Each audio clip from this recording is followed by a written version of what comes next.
Kembali di Apa Kabar Indonesia Malam, Sekjen PDIP Hasto Kristianto sempat mengatakan bahwa jalinan komunikasi antara 01 dan 03 tercipta karena ada sempat ibaratnya dugaan atau mungkin merasa bahwa ada semacam intimidasi dan lain-lain. Mungkin saya tanya kepada Pak Jazilul, 01 merasakan hal yang sama nggak sih? Iya, memang terjadi kecurangan, intimidasi yang terselubung dan menurut saya nyata dirasakan utamanya di berbagai tempat di Jawa Timur. Aparatur, misalkan saya kasih contoh ketika Gus Muhaimin hadir di satu tempat di daerah saya, itu besok paginya turun dari Polda katanya, mengaku dari Polda, kemudian bertanya soal kegiatan yang diadakan sambil bicara, kok berani-berani yang undang Pak Muhaimin ke sini, apa saja bantuan yang diterima, macam-macam. Nah ini menurut saya sudah menjadi rahasia umum, termasuk juga kepala desa yang diintimidasi. Nah bagi kami tidak ada masalah, justru itu adalah tantangan yang harus kami hadapi dari kubu perubahan. Oleh sebab itu apa yang dirasakan Pak Hasto, karena memang bukan di pihak yang punya kuasa ya hari ini ya, pasti akan seperti itu, termasuk juga guyuran bansos-bansos berlabel, termasuk juga banyak hal kegiatan-kegiatan kami yang terpaksa harus berpindah tempat dan lain-lain.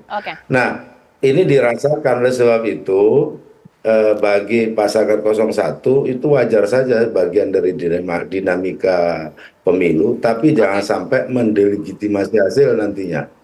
Karena memang ada pasangan yang semula memang dari awal sudah cacat secara etik gitu. Baik, Mas Habib dikomentarin, karena dorongan itu makanya bergabung ini, Mas Habib. Jadi gini, apa teorinya, salah satu sumber kecurangan itu adalah kekuasaan. De facto sekarang yang namanya kekuasaan itu tersebar. Masing-masing paslon ada menterinya yang mempunyai program-program yang sangat strategis. Kami juga mendokumentasikan, mencatat masukan dari masyarakat yang kami teruskan ke penegak hukum pemilu.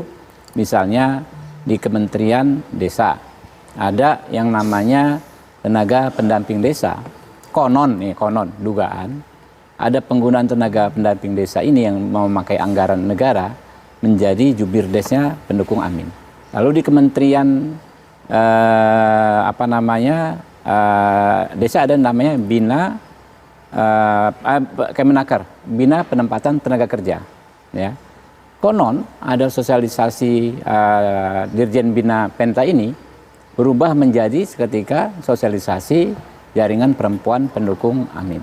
Begitu juga paslon 3 ya, adanya dugaan pelanggaran yang diduga menguntungkan paslon 3. Misal soal fakta integritas yang disampaikan oleh Ketua Bawaslu, faktanya sudah terbukti, peristiwa terbukti. Lalu banyaknya PJ Bupati dan Bupati aktif yang sudah ada keputusan Bawaslunya ya, menggunakan pengaruhnya untuk keuntungan ya salah satu paslon ya. Artinya apa? Memang potensi pelanggaran, kemarin kami sudah sampaikan outlook-nya ya, itu tersebar. Karena itu setiap permasalahan kita kelola dengan baik sebagai bentuk implementasi komitmen kita sebagai negara hukum ya, di Undang-Undang Dasar 45 ya, pasal 1, negara kita negara hukum, bukan negara kekuasaan, kita laporkan. Kalau kami seperti itu. Dilaporkan, ya, berbasis laporkan gitu ya, laporkan ke penyelenggara pemilu bidang pengawasan. Hasilnya ya nanti kita tunggu gitu. Ya kalau ada kecurangan, intimidasi ya lapor, bukan alasan untuk bergabung, begitu mungkin Bang Emrus, boleh dijawab. Baik, saya pikir ini bicara tentang penegakan hukum. Artinya penegakan hukum kita di Indonesia, pemimpinnya itu siapa? Ya presiden. Artinya secara sosiologis, psikologis, saya kira yang punya visi dan misi tentang hukum itu adalah presiden. Oleh karena itu, apakah mungkin penegakan hukum ketika misalnya itu sebagai katakanlah di bawah presiden? Itu yang pertama. Yang kedua, kita harus lihat bahwa proses pencalonan daripada kandidat paslon nomor 2, utamanya wakil presiden, yaitu Gibran, kan itu menabrak daripada konstitusi, yaitu menabrak yang mana? Menabrak yang mana? Etika. Menabrak etika dan konstitusi pasal berapa? Tunggu dulu. Enggak, konstitusi pasal berapa? Biar saya jelaskan. Artinya setelah diputuskan itu, baru keluarlah apa yang disebut pelanggaran etika berat kepada. Nggak ada melanggar konstitusi, nggak ada. Melanggar konstitusi nggak ada. Tunggu dulu ya. Nah, tunggu saya jelaskan dulu. Lebih ke... Nah, tunggu dulu sebentar, biar saya jelaskan. Artinya bahwa bicara tentang kekuasaan gitu ya, bahwa yang lebih cenderung, saya setuju dengan beliau bahwa yang lebih banyak melakukan penyimpangan dan lain-lain itu yang memiliki kuasa dan relasi kuasa. Nah, siapa yang itu punya... kan asumsi. Tunggu dulu. Buktinya mana? Tunggu dulu, sebentar.